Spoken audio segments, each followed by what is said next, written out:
Well, it's interesting. It's really kind of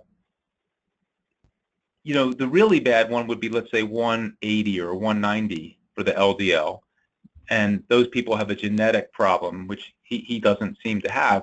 But the problem with is it's just like any other thing. It's the context with which you look at the measurement. So if you take the LDL by itself, but don't put it into context of the fact, let's say that he's obese, he smokes, he might have diabetes, he might have other risk factors, then you sort of miss the point that, even though the LDL is 137, which is only moderately elevated, for him, that may still be leading to a higher risk of heart disease. So I think what I would use for your teaching and when you counsel him is, what did the risk score say? Did the risk score say 20%? Then I would be like, yo, dude, I know you're saying your LDL is only 137. I agree that's not sky high, but your risk of having a heart attack is 20%. That's not exactly what I would want to do. I think if I were you, I really would go into the doctor. These medicines cost less than $4 a month. And you know what? What price can you pay to help survive for your children and to be there in the future? So depends on the risk score. And if he was just at 7.5% and no other risk factors, then I think I could agree with you that maybe, all right, well, if you really don't want to go, that's fine. I'll document it. But it sort of depends on the risk score. Does that help? Yes, thank you. Oh, you're welcome. Great question.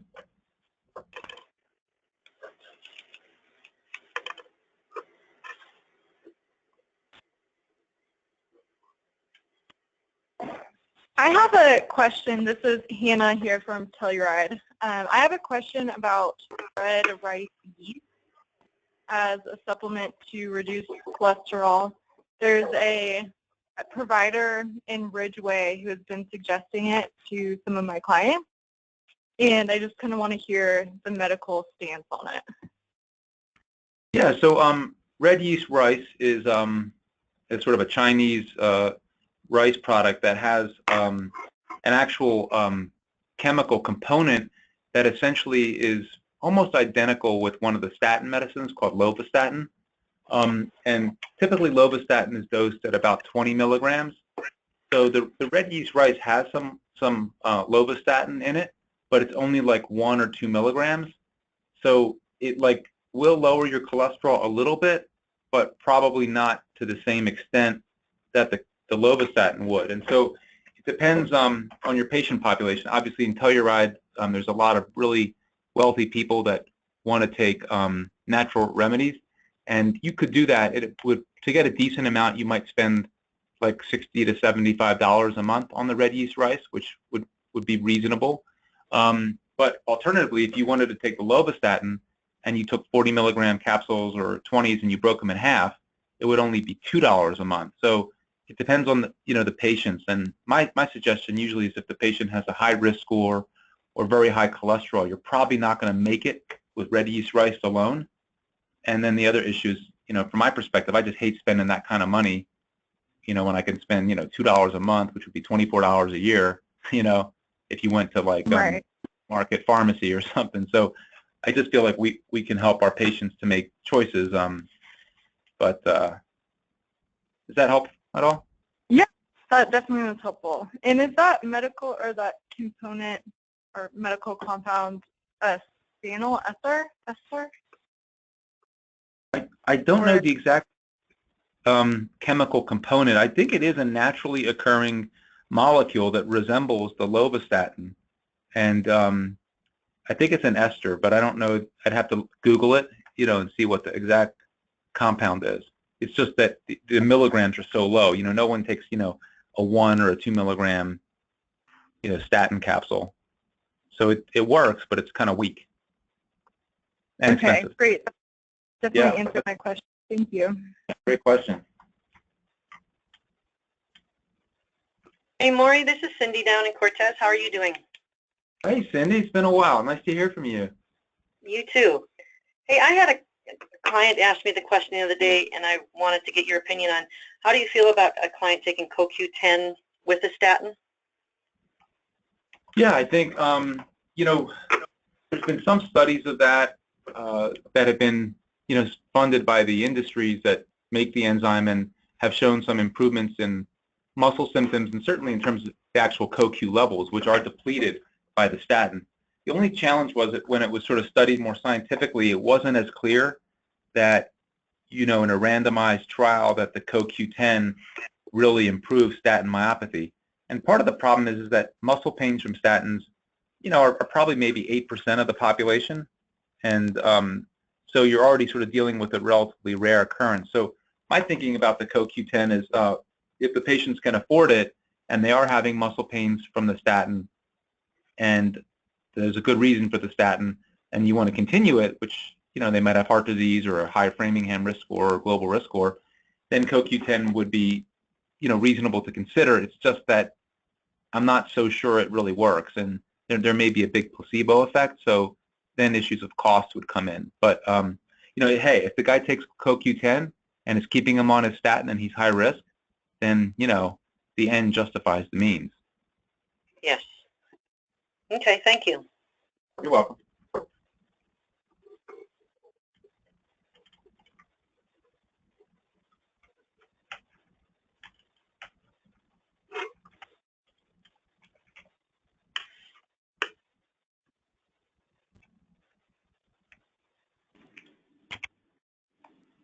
What are some other questions that people have, or any interesting cases that people have seen that you want to run past Maury?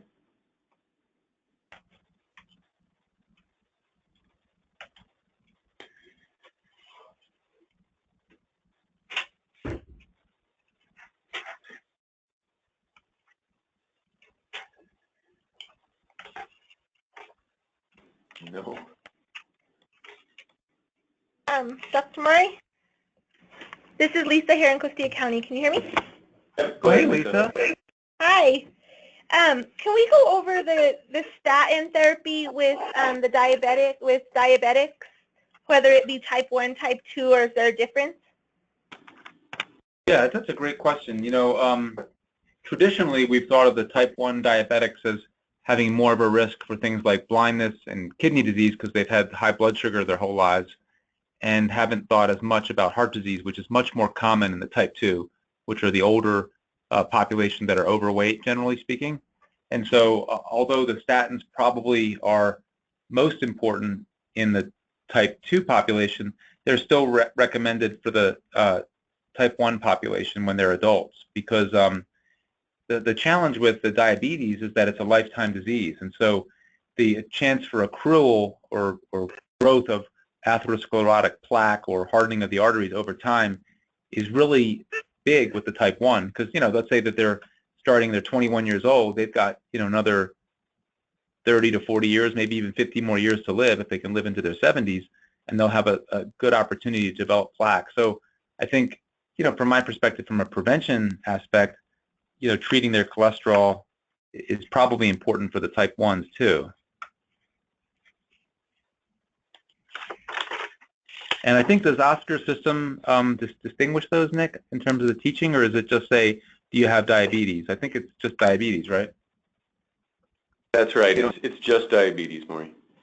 So it doesn't differentiate a type 1 versus a type 2? I don't believe. Okay. Lisa, does that help? It does. So we have quite a few diabetics in our area which are not on statins, and I guess that's something like more education that our providers need more on, because we have like a lot of old school providers who believe you treat diabetes for diabetes, but not, you don't for heart disease for diabetics. You know what I mean? Yeah, I think Nick is arranging sort of towards the end of this year for our fiscal year trips or teleconferences with the providers. So maybe that would be a good one. I know in Telluride, I sit on the medical liaison committee for the, I think it's called Tri-County Healthcare, that has some of the clinics in Telluride and on Compadre and other places. And it's really amazing that only about a third or less of the diabetics down in that area, as you say, are on statins. So it's a real big problem, because, the single best way to prevent someone with diabetes from dying is either for the combination of cholesterol treatment and blood pressure treatment, so not the sugar control. So in fact, if you had to pick one, I mean, I'm just saying from a heart disease standpoint, you would focus on the cholesterol. But at the same time, it's not wrong to treat the blood sugar, in your type 1s and to some degree in your type 2s. But I think really we've got to get that education message out, Lisa, to really push that to happen. I absolutely agree.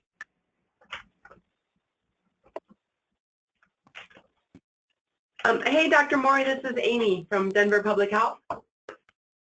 Hey, Amy. Good to How are see you? Oh, okay, hanging in there, you know, getting old.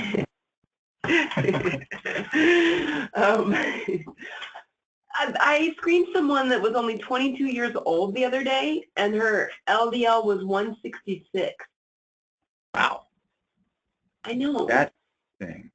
And only 20 some years old? Yeah, she was born in 1995. Wow. You know, it's interesting because I bet you when you put it into Oscar, it didn't say to use a statin, did it?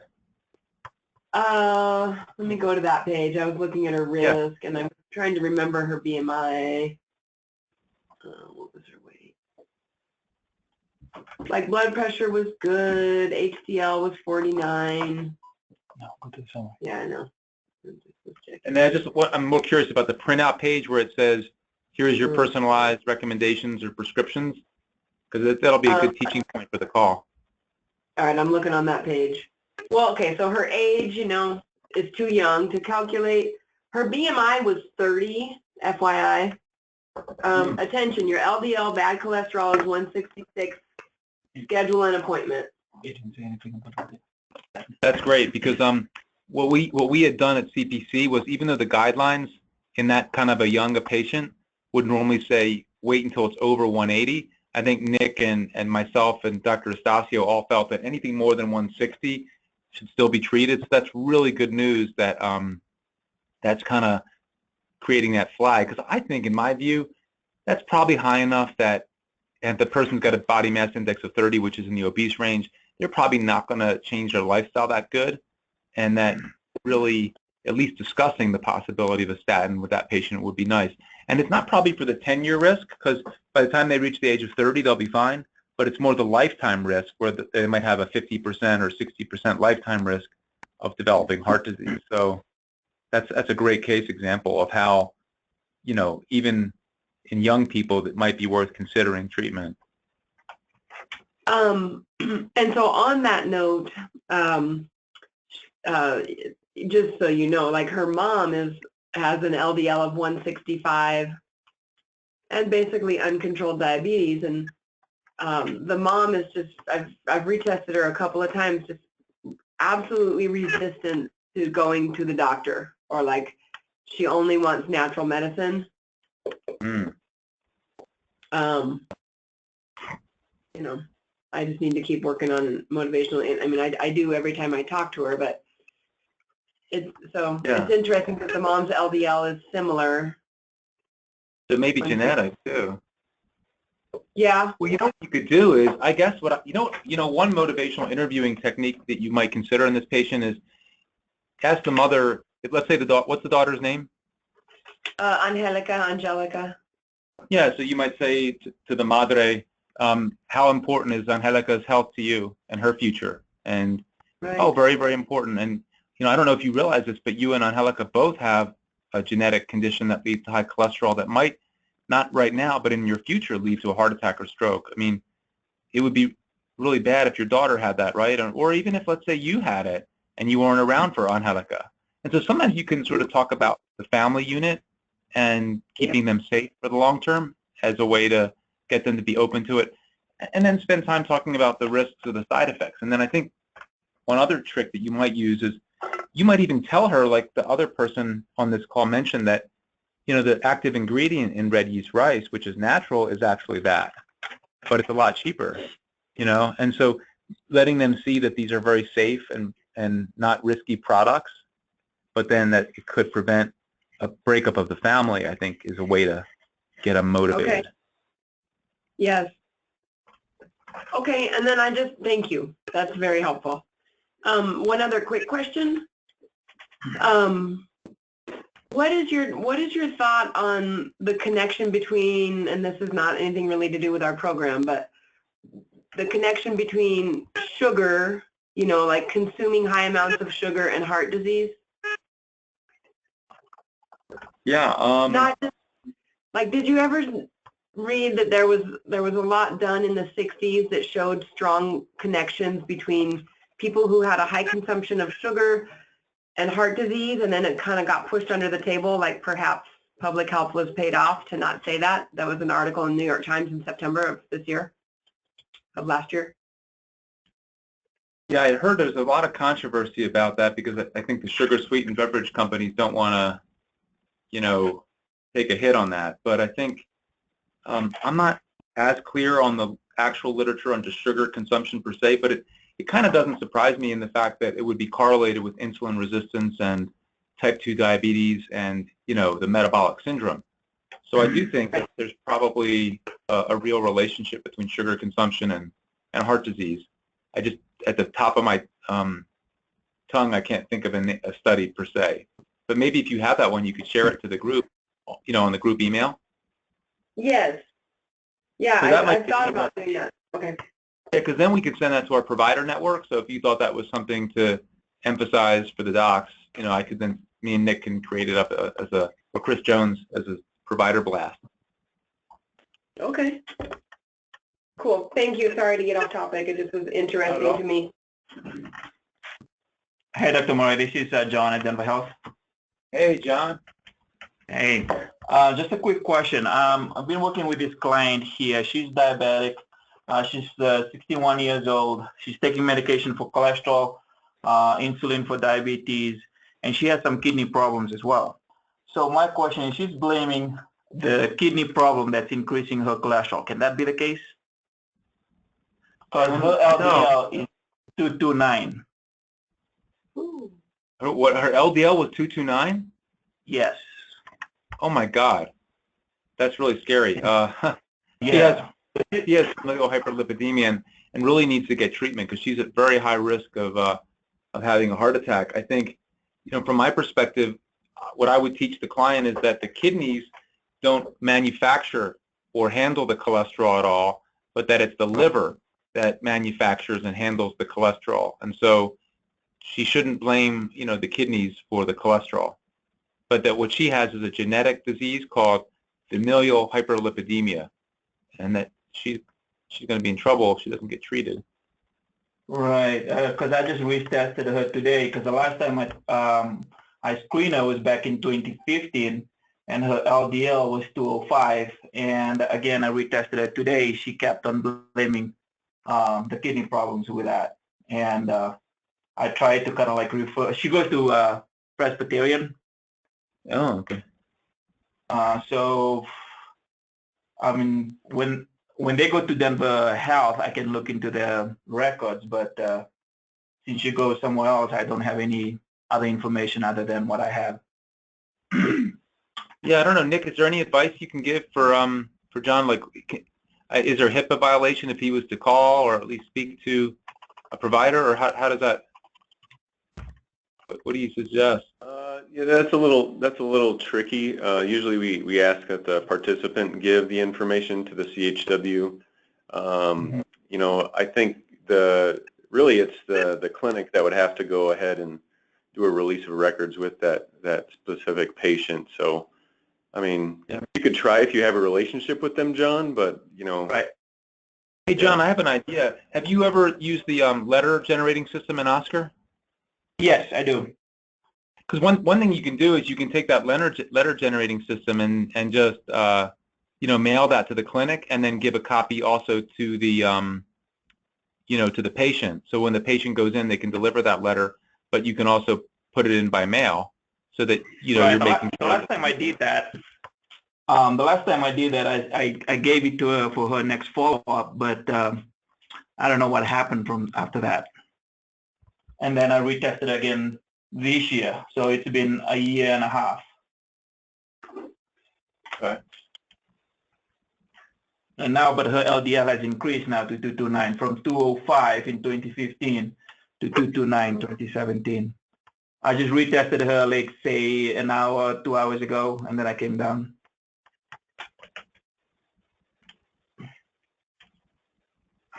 Okay. So she definitely has a lot of risk factors. She's diabetic, taking insulin. blood pressure medication, cholesterol medication.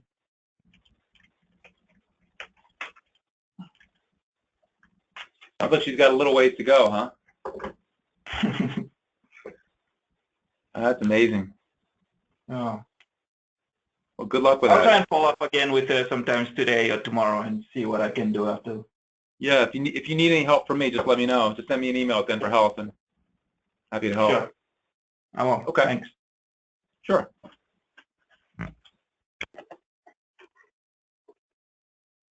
Any other questions or? Hey, Maury, I know I have in a the past- question. Oh, go ahead. I'll wait till the end. This is Cindy again. In the past, you had mentioned before that, when people are on different medications, it can skew with the way their numbers look. Is there any kind of rhyme or reason to which numbers it does affect, or is it like overall numbers?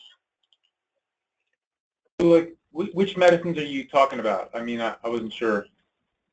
Well, any kind of medication that people take. I mean, I know it had been brought up during one of the trainings that like even birth control pills could skew with the way the numbers are.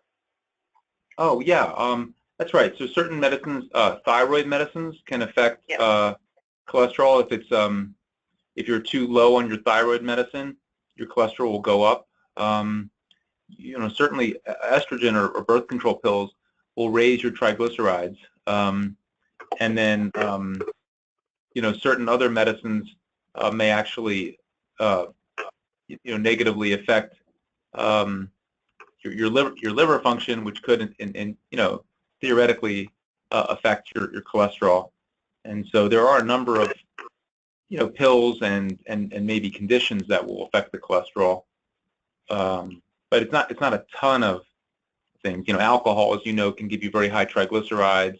Right. It can also raise your HDL. So there's a lot of things that will impact your measurements. At the same time, from a treatment perspective, it's usually not as impactful, other than, let's say, adjusting the medicine or stopping the medicine if it's too high. I was kind of wondering too about right now. I have a lot of clients that are doing pretty massive amounts of allergy medication because we're in the height of that here in southwestern Colorado. Would something like an allergy medication affect numbers? I don't think so. Okay. Thank you. Oh, you're welcome. Thanks for the question. I think there's one other. Yeah, for the final question, we'll hand it over to Andrew and then kind of segue into Andrew's presentation then. Go ahead, Andrew. Yeah, hey, Dr. Maury, I actually came in at the very tail end of the question about the red yeast rice and the monacelin K, that bioactive compound. And I caught your response, but I didn't hear the question. So in 2009, there was some literature done that the monacelin K or the red yeast should not be used in conjunction with a statin. Is that still true? And were you saying that the monacelin or the red yeast can be used instead of an expensive statin? I just clear because I came in at the end. Yeah, no, that's a great question, Andrew. Just to rephrase, the question is whether you use statin in conjunction with red yeast rice, or do you use the red yeast rice as a more inexpensive statin? Well, it's sort of the first answer is that you don't, like to Andrew's point, you probably don't want to combine the two because they're both statins. So we normally wouldn't give, red yeast rice is pretty similar to lovastatin, which is the oldest one, the first compound discovered by Merck, Sharp and Dohme back in the mid-'70s. And so that compound, you wouldn't then want to use lovastatin and then put someone on, let's say, atorvastatin as well. So I think that would be right. You don't want to combine. But then I think it's the opposite is true. It's that the red yeast rice is not a cheap alternative. It's that the red yeast rice is a more expensive alternative. And how we do it is we do it on a milligram per milligram basis. So it's sort of like a calorie. If you have a calorie from fat, a calorie from carbohydrates, it's still 1 calorie. So if you have, let's say, a red yeast rice that has only 2 milligrams of lovastatin, and then you pay $30 for that, but if, let's say, you can buy 10 milligrams of lovastatin from the pharmacy for only $2 a month, you're looking at, an order of magnitude more expensive for the red yeast rice for the amount of stat you're getting. Does that make more sense? Nope. No, absolutely. I understand. It's not a cost efficient, even though it's healthier, and I think I think the reason correct, and I think, what is it, fewer people had the muscle pains, but it was 7% of them, so it wasn't really a reasonable to go the extra cost. That's a great point. I think the one advantage, as Andrew astutely pointed out, he obviously knows the literature, is that because it's a red yeast rice compound, it's not as associated generally with muscle cramps. But I almost wonder, is it just because it's so little of a statin?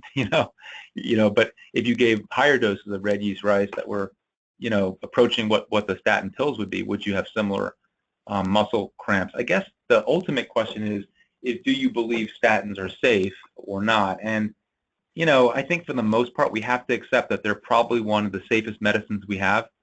I certainly remember writing a paper a few years ago, aspirin for preventing heart disease. Are we barking up the wrong willow tree, because it comes from the natural bark of the willow tree discovered in ancient Egypt? And the reality is, if you give people aspirin, that's way more toxic than a statin in terms of your bleeding risk and having complications from it. So although we think of aspirin as sort of a natural occurring compound, it's a lot less safe than a statin. So my argument would be, from a public health perspective, which is kind of the genesis of the Heart Healthy Solutions program, we're going to want to use meds particularly that are safe and proven to prevent heart disease. Thanks for the answer. I appreciate that. And then a follow-up to your question about the literature on the sugar industry. That was a 2016 JAM Internal Medicine, and I linked that to Stephanie. There was an article about where all that came from, and the Harvard Med was working sort of in collaboration to not put out some of those documents. So the literature there that you mentioned you hadn't seen, I linked that for you, and there's a couple other things that you can read. It's interesting. What is the bottom line, Andrew? Did it show a risk of heart disease for sugar consumption? Yes, but because of the confounding variables in the diet, that there's always the naysayers and the dissenters. So we're back to where we started. Okay. It was really kind of inconclusive because it wasn't well, you'd have to read it and see what you thought for yourself. Yeah, no, thank you so much. This is awesome. Yeah. And one last question, if you don't mind, because I have access to you, which is awesome, with the statins and the lowering of the cholesterol. And I can't remember where I read it in the link, and it might have been completely incorrect. I believe something about the brain houses 25% of the cholesterol in the body. Is there any linkage to statins and dementia with Alzheimer's, or is that an unrelated link? Is that new studies? Completely out of the question. I'd really like to put that one away and know.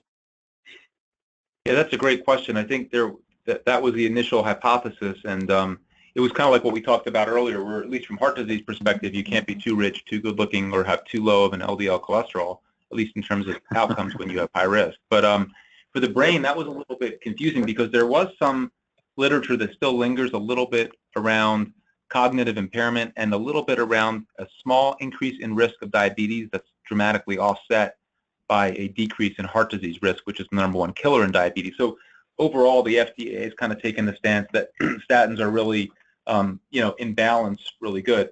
And from the dementia standpoint, it's not as clear, because the statins probably, in some sense, lower dementia, because a lot of the cases of dementia are vascular, meaning that they get hardening of the arteries in the brain, and so it's not just maybe multifactorial. So I think in balance, that wouldn't be a reason to withhold them. And I think, the literature is, as you say, more contradictory around the link with dementia, particularly if you include the types of dementia.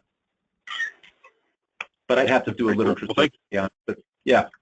So. Well, I appreciate it. Thanks for your time. Yeah, that's fantastic. Great, yeah, guys. thank you. Thanks, Maury. Okay, thanks, Nick. I'll talk to you guys a little later. Bye.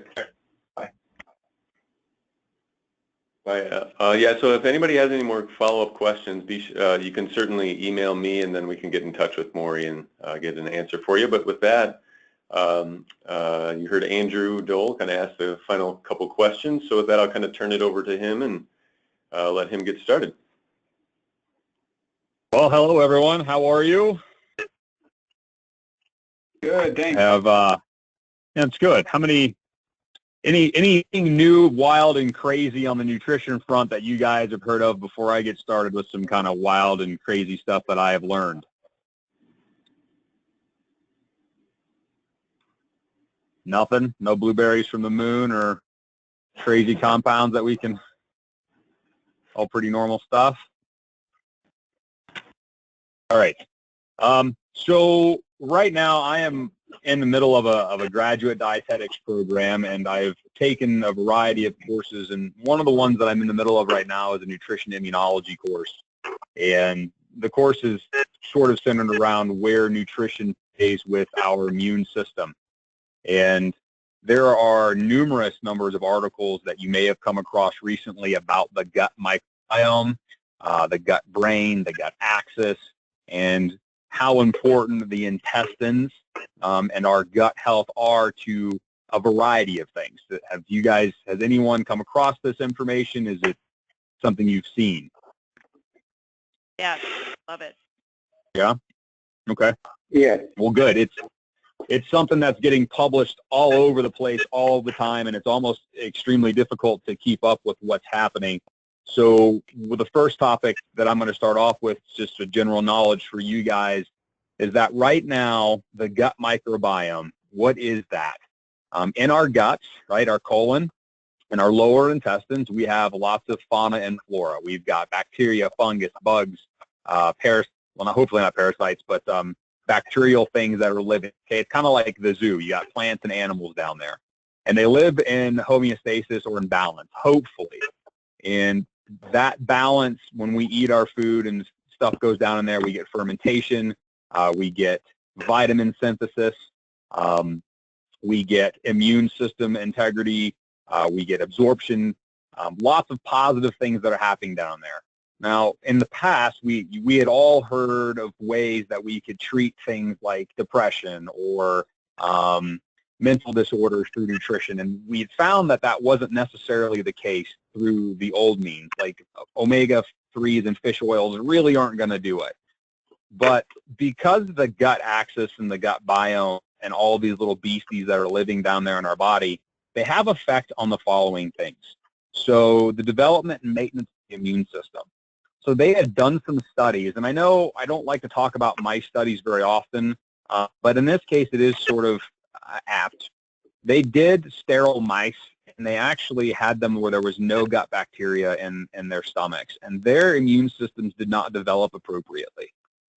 Now, when we extrapolate or we take that information of what does it do to us, we can kind of think, oh, okay, so our gut biome does have a lot to do with our immune systems. Not only the current existing immune system, but our development of the immune system. So we have to maintain good gut health through a good diet, well-balanced, lots of good foods, to make sure that any one little bug, parasite, bacteria doesn't get over crazy and start taking over. The colon digests fiber, and that fermentation and the fiber movement produces metabolites. Metabolites are things that the cells use to continue functions. Well, those protective functions are part of the process. So without one, you don't get the other. So we have to make sure that our gut health, again, is still connected to permeability, overall gut health, and our immune system. So the gut health and the microbiome, the little beasties down there in our intestines, they also protect by creating a barrier, by crowding out the bad stuff. And we've also seen some research where your gut biome, the health inside your guts, can actually have an anti-inflammatory activity and can help manage inflammation. Now, whether or not that plays any role in cardiovascular activity, I cannot speak to that because I've not seen any research specifically. Not saying it's not there, I just haven't looked for it. But in relationship to things like illnesses and recovering from chronic illnesses, the gut biome has had a play in anti-inflammatory response. It also, again, goes back to synthesizing essential vitamins like folate, vitamin K, and biotin. All of that stuff is made inside us, and it's done through the fermentation process of foods we eat in the gut. So if I summarize all of that into one ball, as we're trying to improve the health cardiovascularly of our clients and our patients and our communities, the gut health has a lot to do with their overall health and wellness as well. Just their overall immune system, inflammatory processes, even some of the hormone levels in the brain that affect how we feel and act, it's all there. So our nutrition component you're putting together and that you're working with them is very multifaceted, and the benefits are like a snowball. Once you start doing the right thing, it's just really good all over the place. And I kind of talk kind of fast because I'm super excited about all this gut stuff, because it really means as a dietitian we can really start to look at how can we impact people's lives. But what questions do you have or thoughts come up from the information I just gave you? So this is Alok. Hi, my question is from a global perspective. Are we getting rid of too much bacteria? Are we protecting ourselves too much? Because I think one body of research says that as children are growing up, they need to be exposed to adequate amount of bacteria. And so our immune system does not develop enough sometimes. I personally take probiotics every day.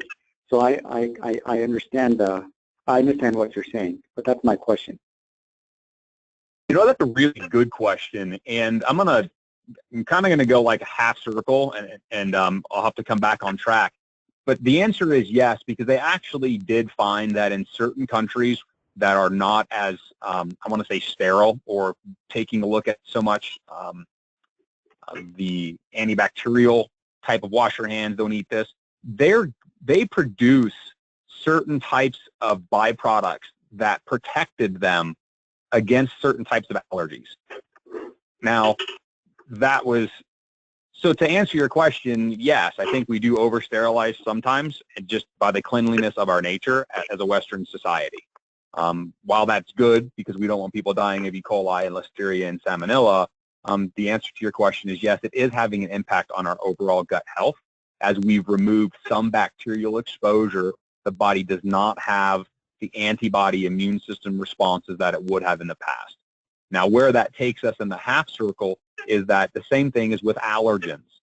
We've noticed that in the past they had said to make sure that children were not eating or exposed to certain foods until a certain age to kind of not induce allergies. They're actually going backwards on that. Now they're saying introduce kids to food much earlier to have them exposed to outward allergens, because the body produces the antibodies to help prevent long-term allergies. So to answer your question, I think the answer is yes. Probiotics are super helpful to help managing a healthy gut flora.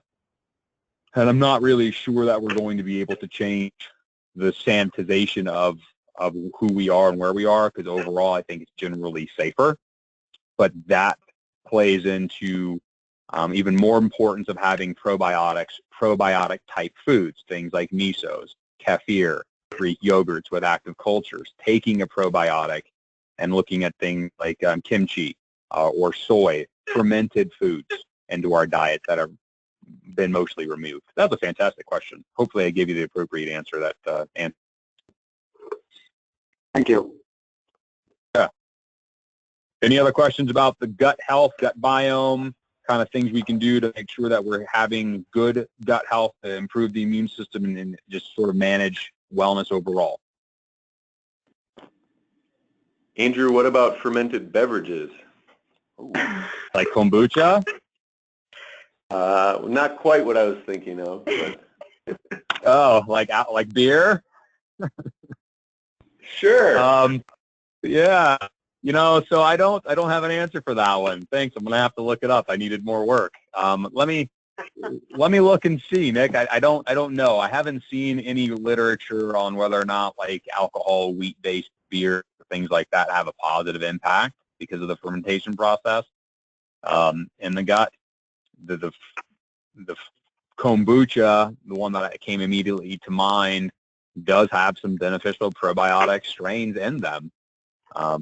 Now, the thing to remember, however, is that kombucha has a specific set of strains. So that's a fermented drink. You guys might have seen those teas. A lot of them are they're unpasteurized or unsterilized. They have some active cultures that have to be refrigerated.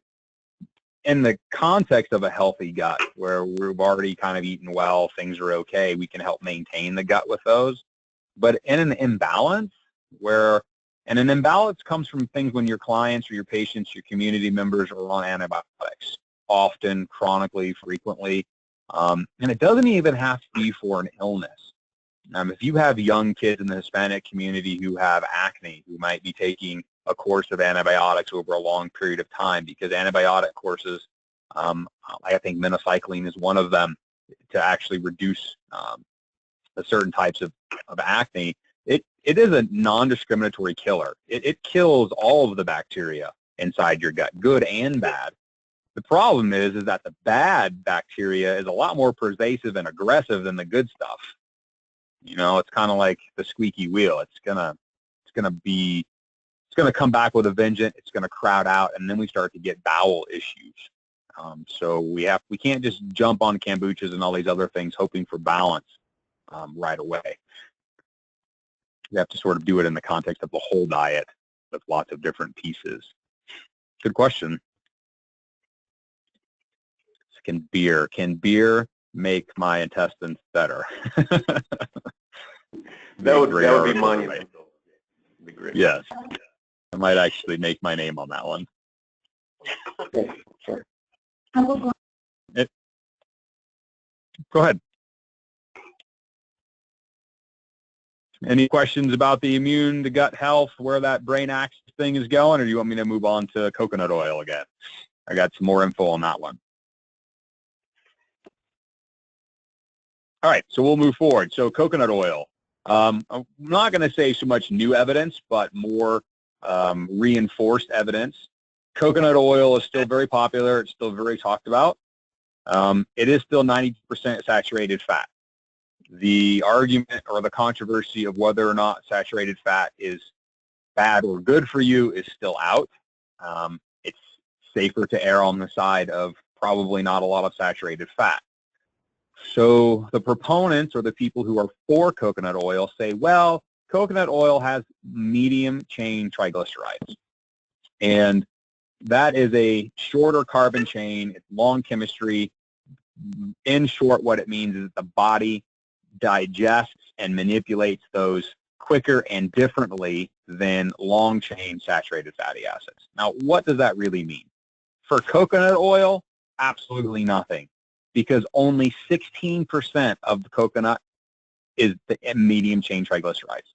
The remaining 84% is still long chain saturated fat. It's the same, no different. So the benefit is really, truly minimal. And we're still trying to avoid large amounts of saturated fat. And coconut oil will not help you do that. And it's composed of predominantly long chains, same as all the other bad saturated fats. I put that in air quotes for bad. Only 16% of it is the short medium chain.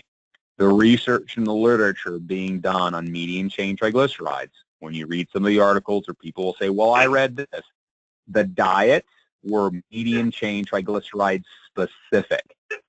They were given medium chain triglycerides, not coconut oil that had a small amount of medium chain triglycerides. So that can be misconstrued and taken the wrong way. So still, as it stands, coconut oil is not a great substitute for all of the other oils that are out there, extra virgin olive oil, canola, avocado, that are high in monounsaturated fats, moderate polyunsaturated fat profiles, and low in saturated. And that's the rundown on coconut oil as I know it right now. Any questions about that one? This is Alok again. Actually, I don't have a question about that.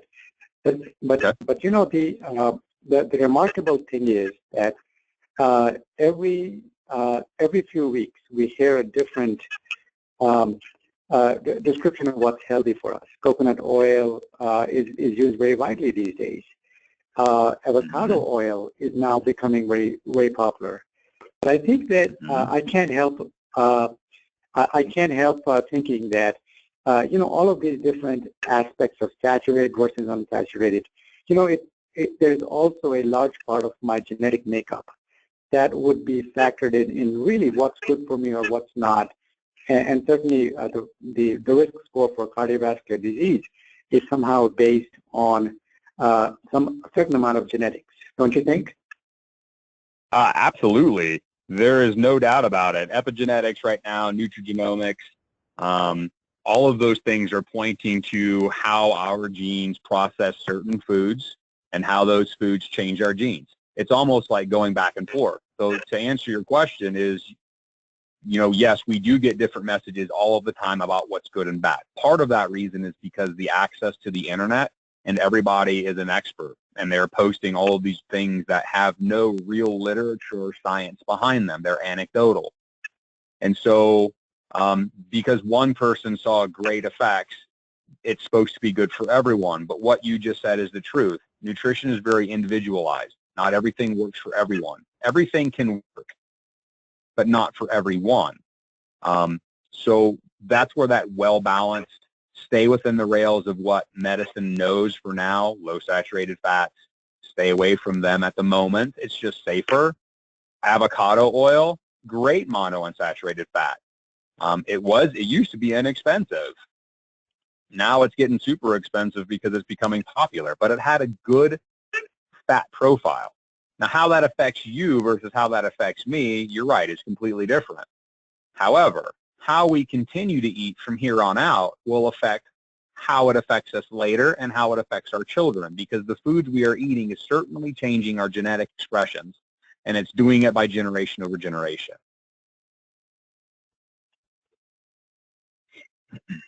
So we have to sort of manage our diets within the scope of what we know is somewhat healthy and somewhat good, and that we don't get off the rails into things like obesity, cardiovascular disease, lots of processed foods, tons of sugar, lots of saturated fat, because it will change us. And we've seen it change us negatively with the impact of metabolic syndrome, adolescents with metabolic syndrome, adolescents with predisposition to diabetes type 2, hypertension, things like that, cardiovascular disease.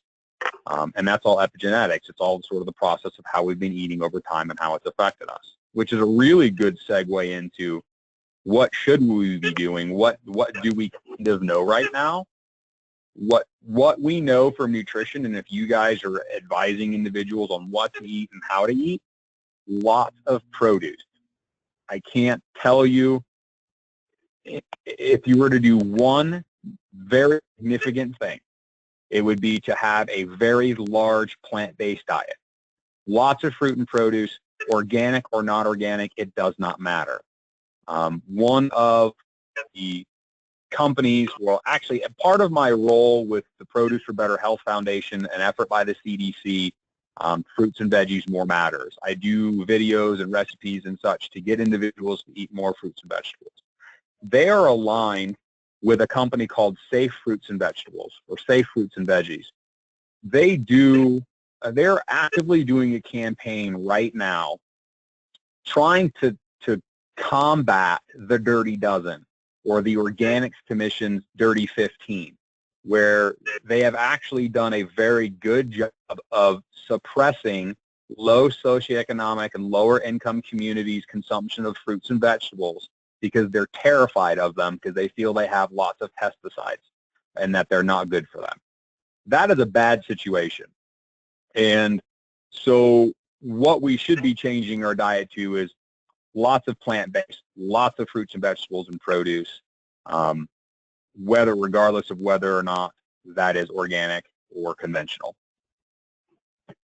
which probably is a good opening for lots of questions from you on, or you guys and gals on produce, fruits and vegetable portion sizes, organic versus non-organic. I'd love to hear them because I'd love to answer them.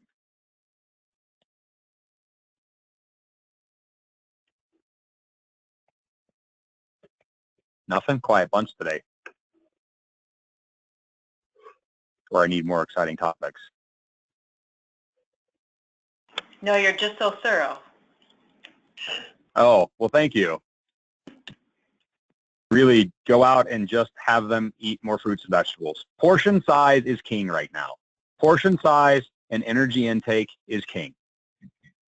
In the absence of a metabolic disease where they have some type of thyroid issue, what we see now, and I'm going to do 90% of the cases. I do have a few weight loss clients who are not eating enough and they don't lose weight, but that is a very first world problem, very affluent, not much of an issue. what we're looking at now to really affect and make impact in our communities and in individuals' health is eat less, less energy, less overall intake of calories, watch portion sizes of everything but fruits and vegetables. We will probably see in the next probably 5 to 10 years the plate being 50% produce, limited amounts of lean proteins, and healthy fats. Organic or conventional, it comes down to what can you afford. So this is a, go ahead, I'm sorry. No, go ahead, Alok.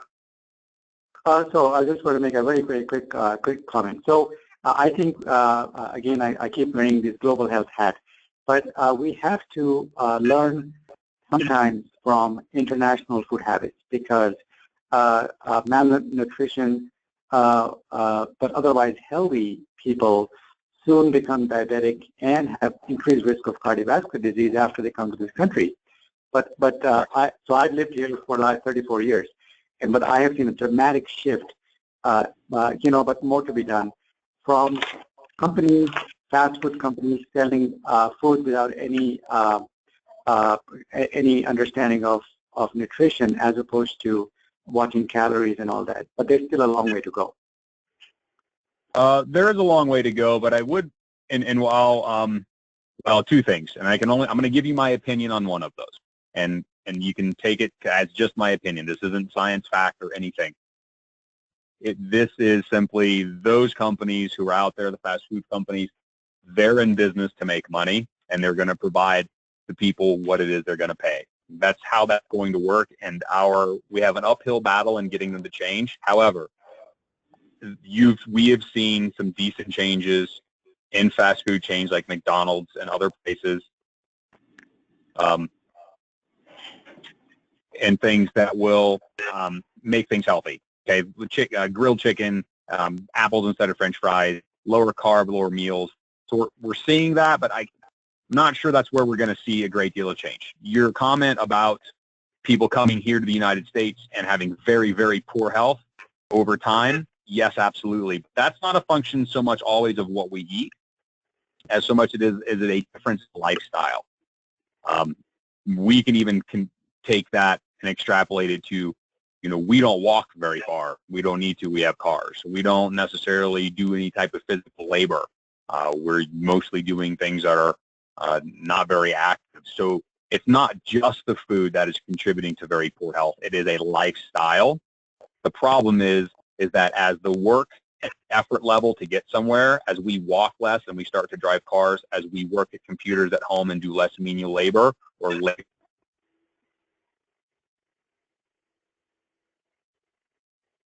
Oh, Andrew, are you still there? To food. Yeah. Sorry, you cut out just for 1 second. You're fine now.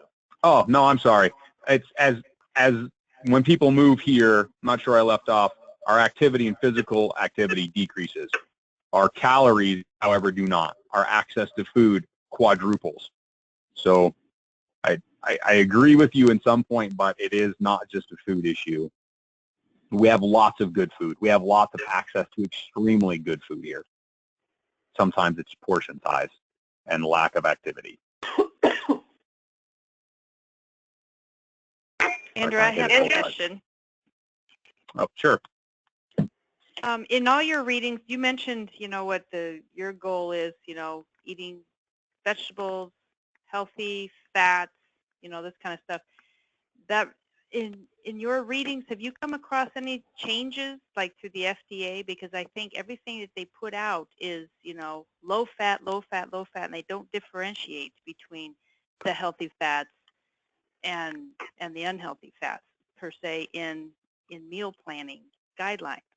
Do you see anything coming down the pike, that's encouraging the good healthy fats? No, and you know what, Steph and Nick are actually very good at answering this question, because when we're talking about community scale health and public health, that's a very, very large undertaking. We're not talking about, one person or 10 people. We're talking about hundreds of thousands, if not millions of individuals. So when a policy is done for food by the USDA or even state agencies looking at public health, that has to be what's the easiest thing that we can do to affect the most number of people. And that means keep it simple, stupid. So we can't really break the fats down into all these different types and focus. So by lowering fats in general, what we do is we lower total energy intake. Whether it's right or wrong, the main goal there is we know that vitamin D whole milk has a lot more calories and a lot more fat. Well, if we can reduce that, we can reduce the calories. We get to our goals. We can do that with lots of different foods. So to answer your question, no, I don't think we're going to see a ton of changes in breaking down good and bad fats. But I do want to point out that in the guidelines for Americans, I think in 2016 or 2015, they did increase the total calories from fat by 5%.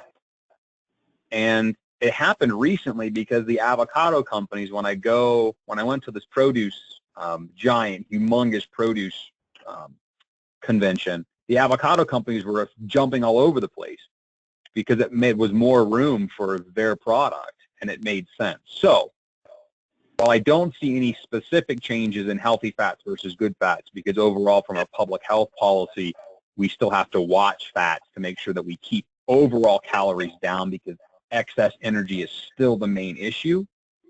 Whether it's good or bad, excess calories still relate to fat. Fat still has all the problems that you know of: metabolic syndrome, diabetes type 2, insulin resistance, different types of leptin, cardiovascular disease, all of those things.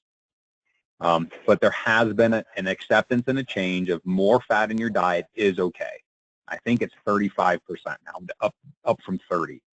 Don't quote me on that. I'm pretty positive, though. So there is a change to more healthy fat. Does that answer your question? Yes, thank you.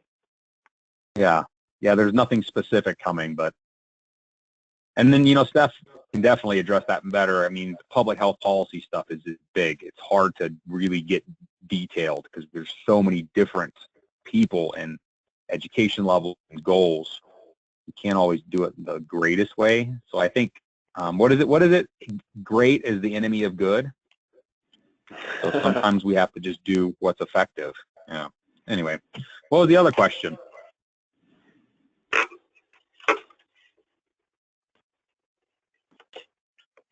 There was another gal who had a question.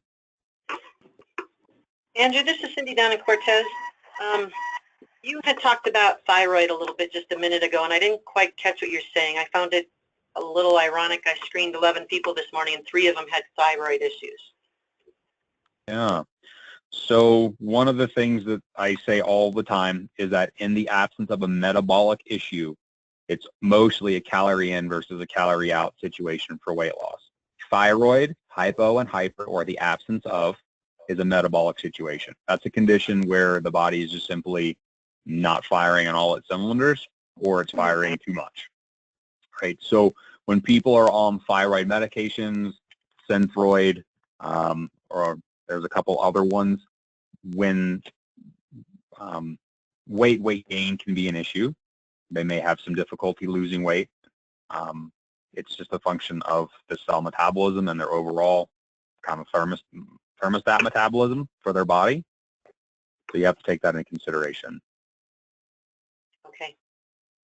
Thank you. I know I didn't give you a ton of answers, but if people have a thyroid issue, you have to step back and say, maybe it's not a really overeating problem. Maybe it is a truly metabolic issue that we have to take a look at. Right, and I know when we were talking to Maury as well, he was saying that thyroid meds can mess with kind of the numbers that we do. So I'm just trying to get a grasp on how that all affects everything. For somebody's results. Oh, a great deal. Yeah. So he probably didn't want to overwhelm me with like bunch of information, but it's my understanding that thyroid medications, when they're not appropriate, can definitely have situations with triglycerides, blood sugars. It can really have the blood work can be skewed. That you might want to cover that with, it definitely can be an issue until the endocrinologists or the primary cares get that dosage of Synthroid or whatever synthetic under control. And so one other quick question, where are eggs at this week? Well, you know that cholesterol was removed from a nutrient of dietary concern. Like, we're no longer managing or looking at or trying to reduce the amount of dietary cholesterol. That means cholesterol coming from outside sources or food. It's not something we're concerned about as far as how it's affecting health overall. Eggs were considered bad because of all of the cholesterol. Well, that's sort of not so much the issue right now. And then they do have a moderate load of saturated fat. So eggs eat a couple, eat a few a week. I wouldn't say 5 or 10 a day, probably no bueno. But the upsides to that is egg whites are beautiful.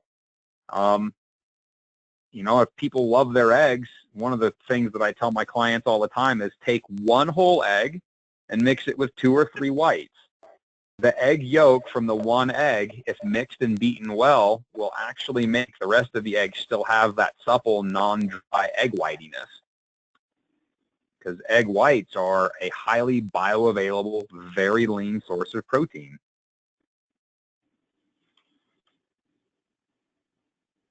But just so you know, for the sake of fun facts, half, if not more than half, of the protein in an egg is found in the yolk, as well as a lot of the vitamins, because most of the vitamins are fat soluble. So, eat them. It's okay, but I wouldn't eat millions of them. It makes sense, right? Bell curve. Thank you. Yeah. Hey, you guys, good questions. What else? My time's probably up, though, I would suspect.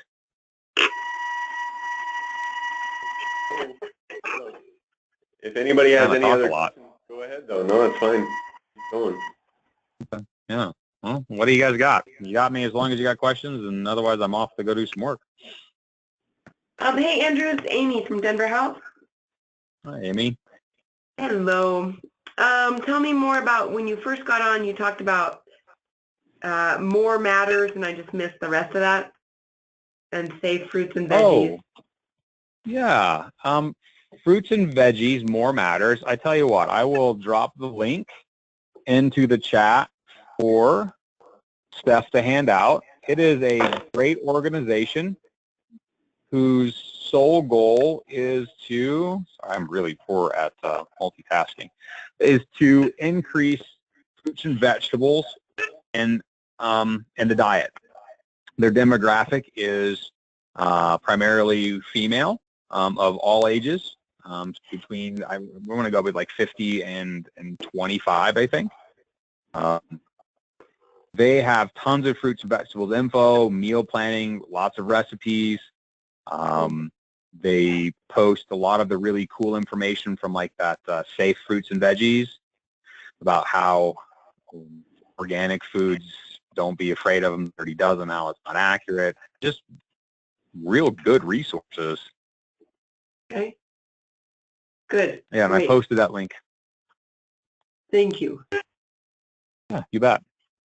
Yeah, thanks for the info today. Yeah, you bet. And that actually brings something up. So with the fruits and veggies more matters, in your guys' communities, there are tons of resources out there like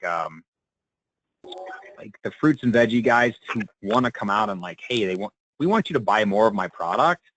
Like, there's probably a good opportunity for you all in your individual communities if you reached out to like Earthbound Farms, Seneca Pear and Apple people to say, hey, you got some cool coupons, you got some samples, what can you send me? Because it's in their best interest, and it's in your best interest to get them to eat more fruits and vegetables. So I would not hesitate to reach out to some of these companies to say, this is what I do, this is what I'm looking for, kind of promotions or coupons or, fun stuff, hands out some flyers can you give me to help people get more fruits and veggies in.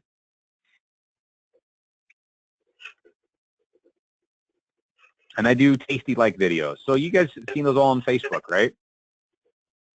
The kind of food videos. So I do those for fruits and veggies more matter. So they're real short, like minute to 2.5 minutes, how to make vegetable dishes that you wouldn't have normally thought of, or how to do things the easy way. So kind of neat how-tos. Cool. Well, I think that's probably it for questions. Yeah, going once? Going twice? Okay, cool. Well, if you have any questions, you can always ask Nick or Steph or Chris, and they can email me, but it's a pleasure to talk to you as always. Thanks, Andrew. Thank All right, you. see ya. Bye-bye. Thank you. All right. That was Andrew. And again, if you guys have any other follow-up questions for him, send it anytime, and we can get in touch with him. So, but that was a good discussion today, I think, with all the medical questions and nutrition questions. And I think what I'll do is I did record this session, and what I'll try to do is we have a box online, and so I'll drop it in there and then send everybody the link.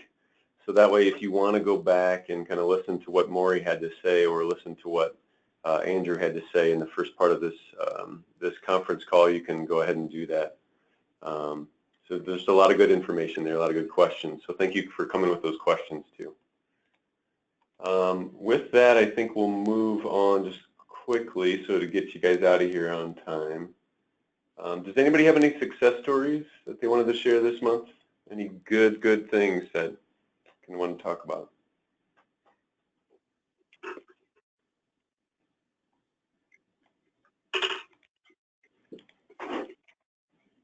Okay, well, I'll tell you what, we'll kind of forego the success stories this time.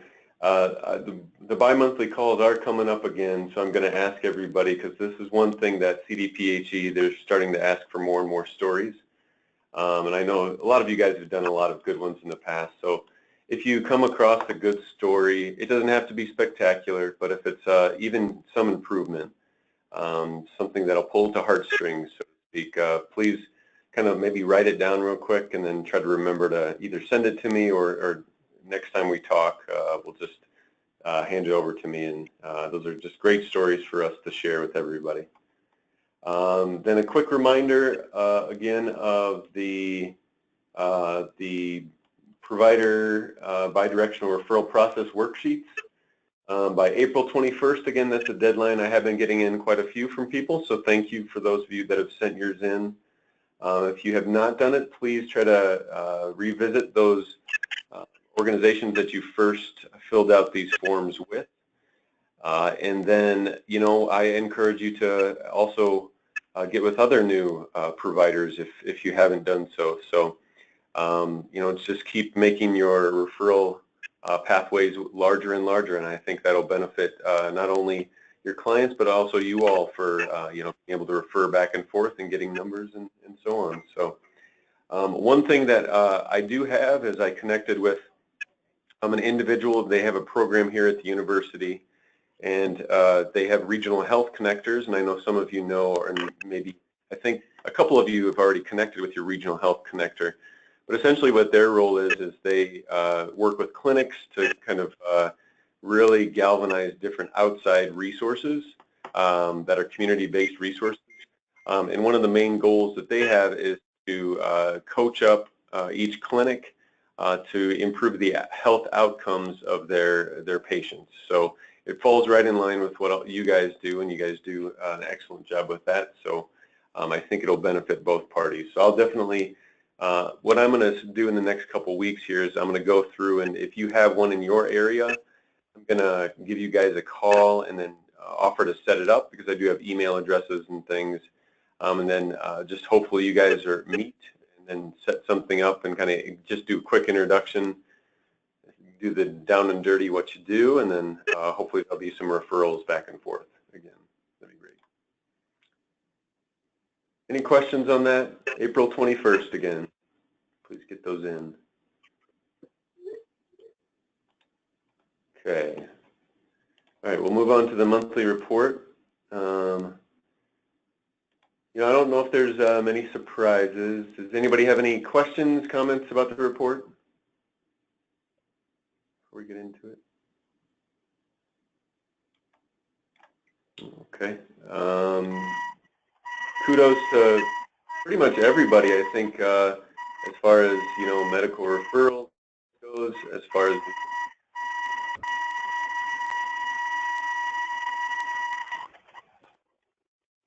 hello? Okay, thank you. There's some buzzing in the background, so please, if you think you're the one buzzing, please stop it. Okay, so for the most part, I think everybody's doing really well with things. Keep focused on those follow-ups, weekly follow-ups, and I know there's been some sync issues, but definitely if there is a red X, that means you are having a sync problem, and contact myself or Chris immediately. And Darlene, I know you just sent me something before this, so we did get that, so we'll definitely set up an appointment with you to fix that. But those sync issues, they're harder to see, and I have requested that that sync error does become a little bit bigger in the future. So hopefully that'll happen. Let's continue to focus on those retests the last part of the year. Definitely, if there is opportunity for you to get new clients in, that's great. That'll just bode well for you next year for the retest. But now is kind of the time I really encourage you all to really press on the retest, so that way you get those retest numbers up. But for the most part, again, a great job to High Plains. John, you're looking good. Canejos, Melanie, great job. Cindy, excellent, excellent. So everybody in yellow, you're doing great too. So keep up the good work. Okay.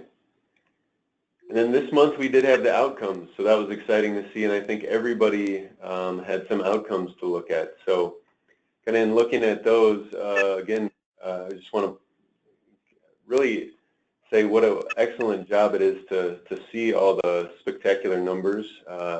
Numbers going in the right direction, the total cholesterol going down, the HDL going up, LDL going down, on average about 8 points, on average about almost 7 points, HDL going up 2 points, systolic blood pressure in the right direction, and diastolic in the right direction as well. So that's great. And weight, again, weight and BMI going in the right direction. So that was just excellent to see that you guys are all doing really well. If you find that maybe your numbers are not going in the right direction, let's talk about that and kind of figure out a reason maybe why that had happened. And I know there's one instance, and I think Clinton had one that was kind of odd, and we kind of talked about it, and he did this one workplace where he thinks that the people weren't as invested in. So that can certainly skew your numbers, and I think it's just a good thing to really look at, where your numbers are, where your outcomes are going, because really that's the crux of the program there.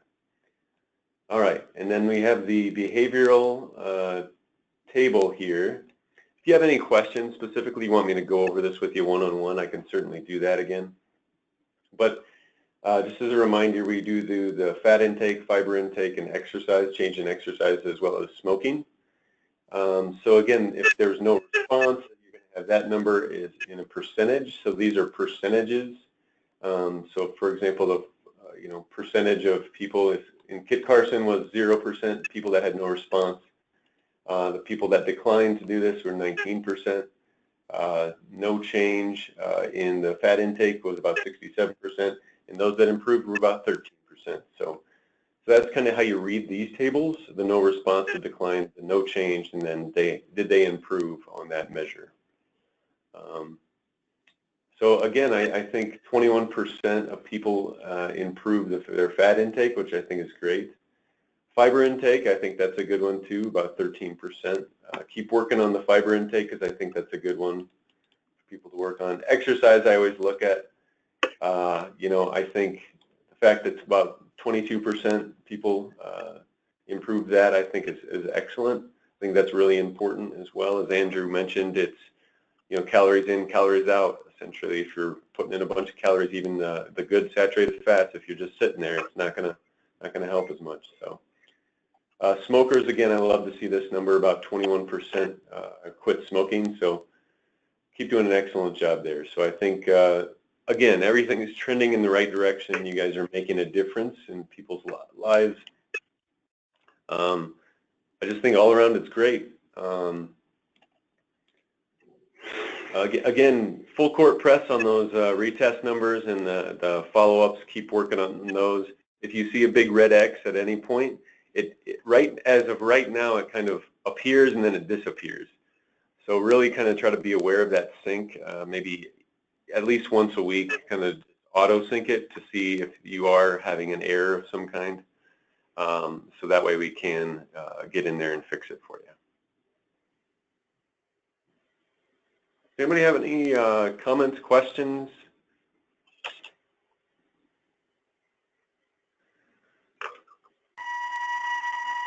Okay, great. Again, I will be in touch with everybody to try to schedule those bi-monthly calls, and then if you need anything else from us, please don't hesitate to call or email. Keep up the excellent work, guys. Thank you so much. Thanks, Nick. Thanks. Great call. Thank you.